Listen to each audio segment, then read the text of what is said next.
Hello, in this video I want to show you how to factory reset Fujifilm camera. And to do this, we'll need to click on Menu, then scroll down to the wrench button. Here select User Settings and find Reset. If you enter it, you'll be able to reset shooting menu or entire setup, and also everything will be removed from this device, all the settings that you saved.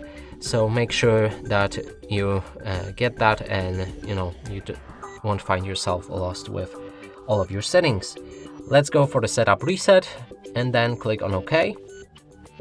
And here we can pick different language for the camera, and the reset is basically finished.